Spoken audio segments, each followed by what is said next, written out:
Hello guys. So basically, this was the question was which I'm solving, and I was solving while recording, right? But there was an issue.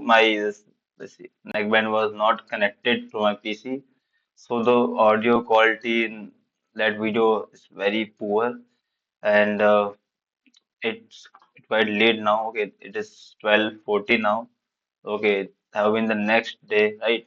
But this is the question of previous day, like not previous day. It is the question of 2nd November, and currently it is 3rd November going on, right? Because it is about 12. So let me just make you understand the question and the concept and approach which I have used in this code. Okay, and if you guys want the code, if you guys want the like explanation of the code, then I will make a new video for it explaining this code. Okay, and for this for getting that video, you have to comment down on this video. Okay, so see, the question says you are given two integers m and n representing a zero indexed m cross n grid. Okay, you are given two D integers as guards and walls, where guard I is row I comma column I, and wall size also wall j is row j comma column j represent the position of I is guard and j is wall respectively. So basically the vectors, these 2D vectors are just the coordinates containing, okay, these 2D vectors are containing the coordinates of this guard I and walls, basically guard and wall. Okay, like see, for example, here the guards array is 0, 0, 1, 1, 2, 3. So it means that in this grid, in the positions 0, 0, 1, 1, and 2, 3, there is guard present. Okay, and similarly with walls. Okay, so the actual question is, see, a guard can see every cell in the four cardinal direction. Basically, he can see, he or she, guard can be male or female, preferably male. Okay, not going on those things. He or she can be female also. She can be female also. Okay, so a guard can see every cell in the four cardinal directions, north, east, south, and west, starting from their position unless obstructed by a wall or another guard. A cell is guarded if there is at least one guard that can see it. Okay, and we have to return the number of unoccupied cells that are not guarded.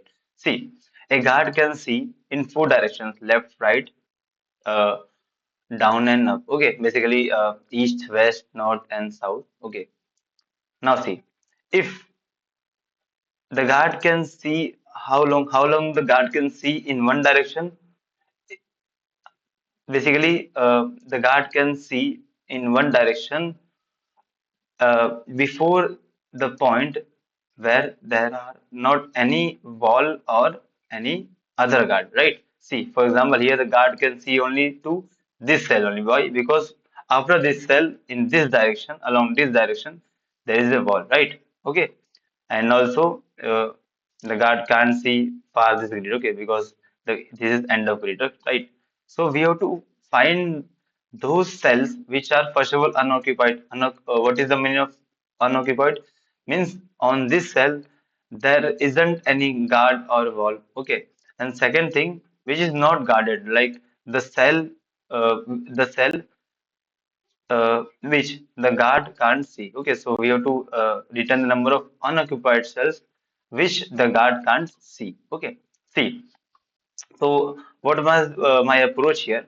Okay, my approach was simply I am iterating through this vector, this guard vector, and for all guard, okay, for each guard in this, basically for each coordinate of the guard, I am traversing to left, right, up and down. Okay, I am traversing left, right, up and down of corresponding to the guard, and I am basically inserting those coordinates along these directions on which the guard can see. Okay, for example, the guard is traveling downward. Okay, let's see with the example. See, the first index, or you can say the first element, the first pair of coordinates are 0, 0. So let's start with this guard. In downward direction, I will be inserting this cell, the coordinate of this cell, this and this cell. In which, in what? In a set of, okay, in a set of pair, right? And pair is of int comma int. Okay, see, this is the set. I'm inserting this. Okay, okay. So simply this is the function. Okay, and one more thing. See, while traversing along the directions, all the directions, if any uh, wall come in between or any other guard come in between, then how can we find? For this, I'm giving a condition of this. Now this w dot count means basically I also have inserted all the corresponding coordinates of balls in a new set named w.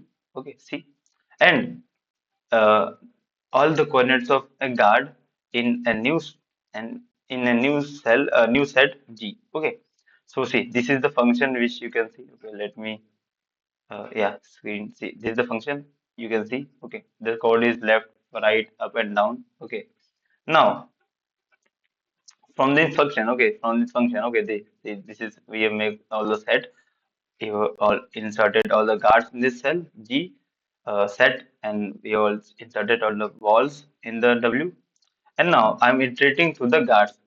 And while iterating, I'm implementing this function f. And what will the function do? You know that function will insert all the coordinates of this, okay, all the coordinates where the guard can see to this set S. Okay. And after this, I first of all I'm initializing a variable 0 with a variable count with initial value 0. And now I'm traversing, okay, I'm traversing through the grid, and I'm I have applied here a condition that if the position is not present in the set S and not present in the guard, not present in the W. Means basically the this on this position on this cell the guard can see. On this position there isn't any guard, and on this position there isn't any wall. Okay, so if three all conditions satisfy, I am doing count plus plus, and this I have write for just for debugging because I was getting some error and I solved those errors. Okay, just see, I let me tell you the error. Error was that uh, I rather writing I here, I was writing R, and this was my mistake. Okay, so I hope you understood the code and the approach to do this question.